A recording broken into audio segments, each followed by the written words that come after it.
పెద్దలకు శ్రీకాకుళంలో వేదాంత శ్రవణం, విద్యార్థులకు సంస్కార సుధా కార్యక్రమాలు జరుగుతాయని శ్రీకాకుళం శ్రీ కోదండరామ ఆలయ నిర్వాహక కమిటీ సభ్యులు తెలిపారు. సోమవారం శ్రీకాకుళం నగరం ఉపనిషన్ మందిరంలో పత్రికా సమావేశం నిర్వహించారు. దక్షిణాంనాయ జగద్గురు శంకరాచార్య మహాసంస్థానం శ్రీ శారదాపీఠం శృంగేరి అహం బ్రహ్మస్మి ఆధ్వర్యంలో జరుగుతున్నటువంటి ఆన్లైన్ ఆఫ్లైన్ రీట్రీట్స్లో భాగంగా ఆంధ్రప్రదేశ్ రాష్ట్రంలో మొట్టమొదటిసారి ఆన్లైన్ వేదాంత రిట్రీట్ని శ్రీకాకుళం నుంచి శ్రీకారం చుడుతూ అందులో భాగంగా రానున్న శుక్రవారం శనివారం శ్రీకాకుళం స్థానిక బాపూజీ కళామందిరంలో ఈ కార్యక్రమం నిర్వహించడం జరుగుతోందని శృంగేరి శారదాపీఠ ఆస్థాన విద్వాంసులు, రాష్ట్రపతి సన్మాన గ్రహీత, దర్శన అలంకార మహామహోపాధ్యాయ బ్రహ్మశ్రీ విశ్వనాథ గోపాలకృష్ణ శాస్త్రి ప్రవచనం చెప్పుటకు శ్రీకాకుళం వస్తున్నారన్నారు. శనివారం నాడు ఉదయం 10 గంటల నుంచి 12 గంటల 30 నిమిషాల వరకు విద్యార్థుల కోసం సంస్కార సుధా కార్యక్రమం నిర్వహించటం జరుగుతుందన్నారు.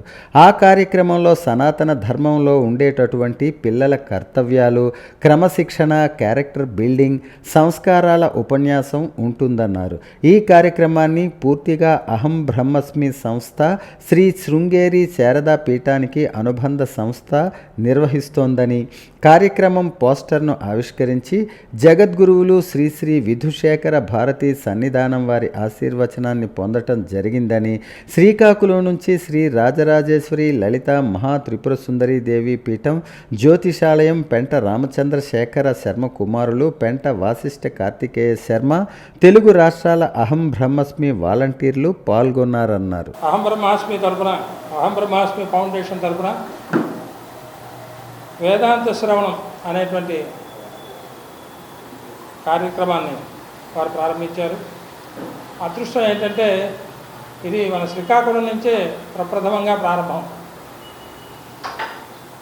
ఈ వేదాంత శ్రవణం అనేటువంటి దాన్ని ఈ కార్యక్రమానికి విశ్వనాథ గోపాలకృష్ణ శాస్త్రి గారు వారు ఉపన్యాసకులుగా మనకి శ్రీకాకుళం ఇచ్చేస్తున్నారు. శుక్రవారం సాయంకాలం 3 గంటలకు వస్తారు. ఉపనిషత్తు మందిరంలో ఈ కార్యక్రమం సాయంకాలం 5 గంటల నుంచి ప్రారంభం అవుతుంది.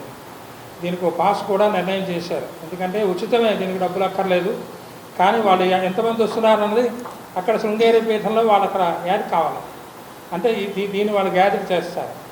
శుక్రవారం నాడు పెద్దలందరికీ ఈ కార్యక్రమం, శనివారం నాడు ఏంటంటే 300 మంది విద్యార్థులకి 8th క్లాస్ నుంచి ఇంటర్మీడియట్ వరకు ఉన్నటువంటి పిల్లలందరికీ వాళ్ళకి ఈ వైదిక విషయాలు, ఆధ్యాత్మిక విషయాలు చెప్తూ వాళ్ళలో ఉన్నటువంటి వివేకం ఎంత ఉందా అన్నది మళ్ళీ వాళ్ళు ప్రశ్నించి ఆయనతో ప్రసంగం ఉంటుంది. ఆయన పిల్లలు ప్రసంగం ఉంటుంది ఆ రోజు. దీనికి గాను మన శ్రీకాకుళం నుంచి చాలామంది అనుగ్రహిస్తున్నారు. కాబట్టి ఆయన వచ్చినందుకు గాను మనందరం కూడా ఈ కార్యక్రమాన్ని విజయవంతం చేయాలి. బాపూజీ కళామందిర్లో శుక్రవారం నాడు సాయంకాలం 31వ తేదీ సాయంకాలం 5 గంటల నుంచి రాత్రి 8:30 వరకు ఈ కార్యక్రమం అవుతుంది.